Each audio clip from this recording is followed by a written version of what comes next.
All right, I'm here with New Zealand sculling legend Mahé Drysdale, who's just been part of a special tribute row at the World Championships for one of the greats of the sport, Ondrej Synek. Ondrej is one of your great rivals and one of your best mates, really, Mahé. Joining Ondrej and Mahé were four other stars of the sport. There was, over the last 20 years or so, Olaf Tufte, Alan Campbell, Ishtok Chop, and Lassi Karanen. Mahé, thanks for joining us for this. How did this all come about? I guess with what we've been through with COVID and finishing and that sort of thing, Ondrej didn't go to the Olympics last year. He sort of retired without going to the Olympics, so he never sort of got a send off. And this being the World Champs in Czech Republic, it was an opportunity to have a sort of send off for him. So he invited his kind of five greatest rivals from over the years, and we just all came together, and it was really nice to catch up, and I guess Olaf and myself both finished last year as well, so it was really nice to come together and have a bit of fun together, and obviously race one last time. How revered is Ondrej in the Czech Republic? He's a pretty big star. It's a small country, and I guess it's been strange for me because we actually trained here in 2006 and been a couple of times, but certainly walking around town, Ondrej was certainly recognised, and a lot of people knew who I was as well, which is a bit sort of strange, but I guess and that's a really nice thing. Ondrej has been my greatest rival for 17 years. We won. One of us stood on the podium every year from 2005 to 2017. At the top of the podium, apart from 2008 when Olaf did. So, it was a pretty dominating kind of run, and pretty much if one of us was at the top, the other was standing there with the silver medal. And I think I can genuinely say that he got the best out of me, and without Ondrej there, I probably wouldn't have pushed and sort of dominated the sport as much as I did, because it was all those races we had over the years that you were training for and pushing yourself to make sure you beat him. In some ways, you three were like the Federer, Rafa, and Djokovic of tennis, And do you think in some ways you had the same effect on the sculling world? I guess probably until now it's something that I haven't really reflected on, because when you're in the moment, you're just going out and trying to produce your best. But I think probably and hopefully the legacy that we left was that relationship that we had as friends, and while we had this massive rivalry, we were genuinely great friends, and it's been a really fun week this week just to be all together and have a few laughs and sort of remember some of those races and some of the times we've had to get together over years. So hopefully that is something that will carry forward, and I know from being in the Cox's Four, I met very few people, because you have three teammates around you and you don't really need anyone else. Whereas in the single, it can be lonely at times, and so to have those friends and people that you kind of understand very well, because you know what they go through to do what they do, is pretty special. And hopefully the new flock of scullers will go through a similar sort of thing now that as they go forward. I'd love to talk to you a little bit later about that new crop of scullers, but just going back to what you'd mentioned and getting together for this week, is there one particular sort of moment or race that when you get together with Ondrej, you guys celebrate? I guess probably London, was a big race for both of us, and it was a very tight race, and I think probably going in, we kind of shared the honours as to who was going to win that.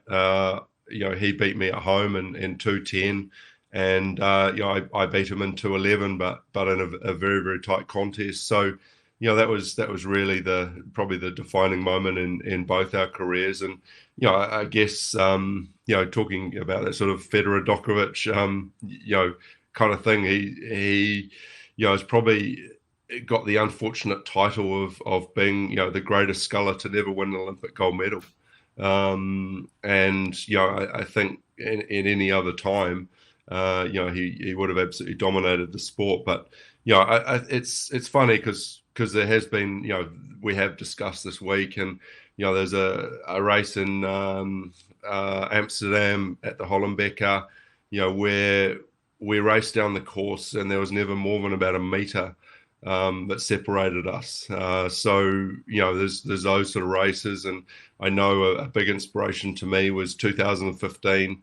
Actually, a race I lost, but I had a picture and actually still have it on my wall of it's about 100 meters to go, and both of us are just looking at each other kind of at the same time, and that race came down to probably about a canvas between us. So there's certainly some great races we've had over the years, and it's as I say, he certainly pushed me to really find that everything I had in order to beat him. And it's actually very satisfying to know that it wasn't easy, that you had to be at your absolute best and give it your all, else you weren't going to come out on top.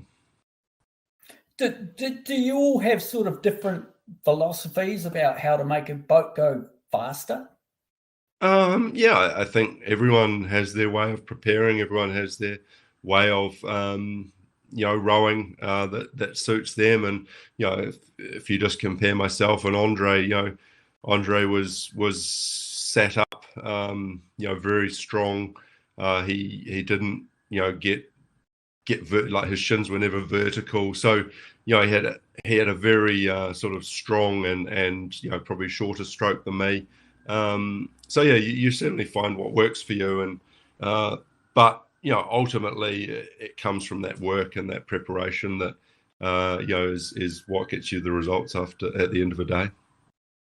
I suppose what you're saying also, though, and I'm thinking for younger athletes as well who may be watching this, is there's a place in this boat for pretty much everyone.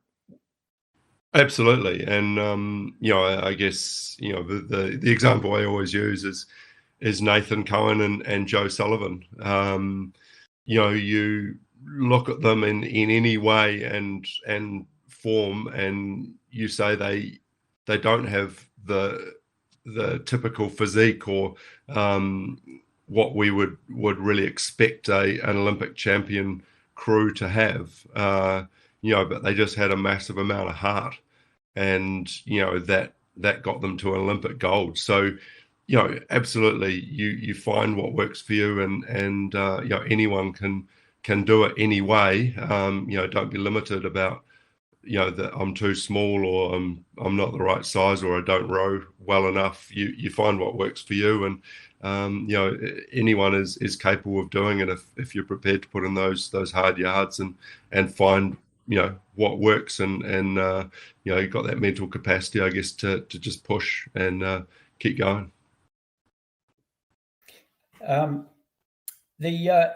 The world champs were back after 3 years. It's been a bit of a break because of COVID, etc. Did you notice a change in the atmosphere at the champs?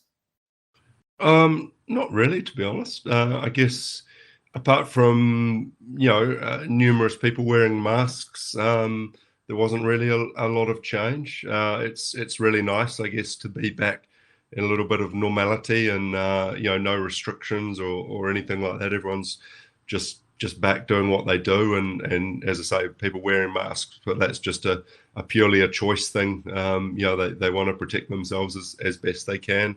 So I don't really notice any difference at all, apart from maybe a little bit of excitement, just about being back together and being able to compete like this. I think Tokyo,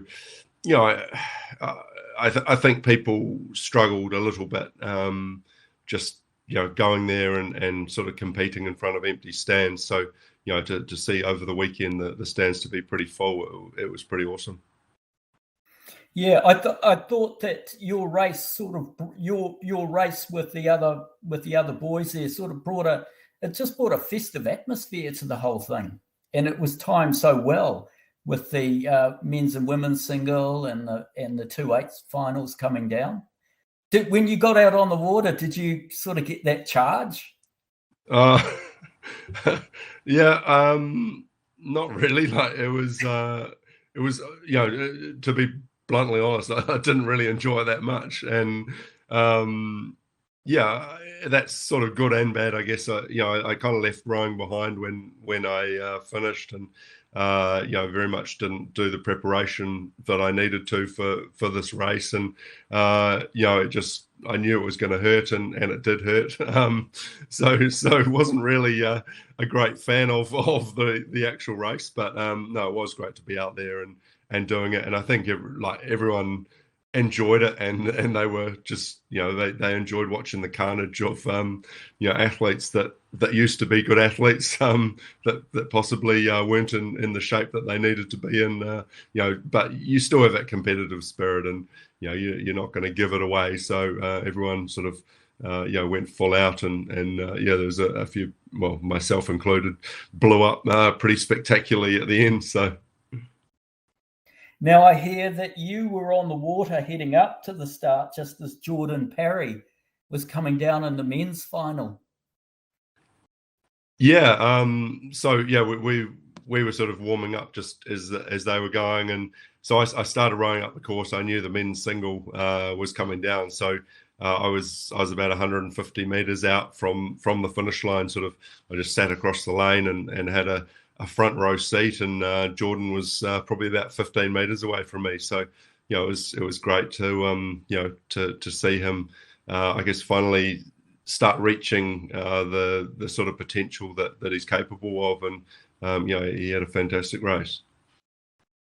Yeah, I guess. Did you manage to get a word into him as he went past? Yeah, as I say, it was half a length off the bronze medal, and certainly gave him a shout, and trying to egg him on to try to make up that half length, and it was as I say, a very impressive performance. So hopefully, he did say he did hear me, so hopefully it helped him sort of push on a little bit more. It's a good chance to have a bit of a shout out to the fact that you're both from Tauranga Boys College as well. Yeah, that's sort of a sort of, I guess, a fun fact, and pretty proud, I guess, of my old school, and it's produced a lot of Olympians, and I know in Rio there's about, I think, 9 of us at the Olympics, and including the likes of Peter Burling, and we've also got Kane Williamson. So it's a great old school, and good that Jordan has been able to carry that forward. And I must ask you about Emma Twigg. What did you make of her performance? Yeah, Emma has had a bit of sort of downtime, bit of disrupted build-up. Obviously, she came over to the World Cups in Henley and got COVID and wasn't able to race. So, this was her first time out in the big show, and she raced really well. She came up against the Dutch girl who is in the form of her life, and I would still back Emma to beat her if Emma was at 100%. But I think she hurt herself and certainly did her best out there. So it's pretty exciting, I guess, over the next year or two as she trains properly and gets back to form. I think she's got a great opportunity to stamp her mark and really dominate that single from here. Now, I know there must have been some stories told last night after you got off the water, and some probably untrue stories. But I believe you have come away with quite a special memento. Yeah, so I guess there's a little thank you. Ondrej has gifted us a glass, and this is what he prepared for all his sponsors on his retirement, and that's check for thanks, and then you can see this is Ondrej's signature and his little I guess emblem that he does for signing. So yeah, we'll certainly cherish this glass, and obviously full of water at the moment, but yeah, we certainly made the use of tasting the local Czech beers over the last few days. Yeah, a very special moment for you, Mahé, and Ondrej, and obviously the other four for six guys who really sort of got the world watching that single sculls with, anticipation with every race. How proud are you of the legacy that you've helped create? Yeah, and again, it's something that when you're in the moment, you don't think too much of it. So it probably wasn't until last year when I retired, you kind of look back at what you've achieved, and it is pretty special. And to be bluntly honest, watching the Tokyo Olympics last year was my first realization of actually how hard it is to win an Olympic gold medal. Because I went to 3 Olympic Games where I expected to win the gold medal, and that was just my expectation of it, and I guess I never really sat back and looked at what the gravity of that achievement was, and it wasn't until sitting from the other side, and Emma winning in Tokyo was certainly the highlight for me. Obviously the men's 8 was fantastic, but I've been very close with Emma for the last sort of 12 years, and to see her finally achieve her dream was pretty special. But it just put it in perspective of actually how hard that achievement is. So yeah, I think having the rivals that I have, and knowing that I've managed to twice go out there and beat them on the big occasion is very, very special, and it'll certainly be something that lives with me. I know our kids probably haven't really realized what it means. They just expect that why doesn't everyone's mum and dad have Olympic medals, but hopefully as the years go on, they'll also understand that sort of gravity of it. And I think in New Zealand we're very fortunate to have a very good program. We have punched above our weight and been New Zealand's most successful Olympic sport over the last 20 years, and that's pretty special. And hopefully this current crop of athletes can push that forward and sort of keep that legacy going. Well said, Mahé. Mahé, thank you so much for having a chat with us. Safe travels back.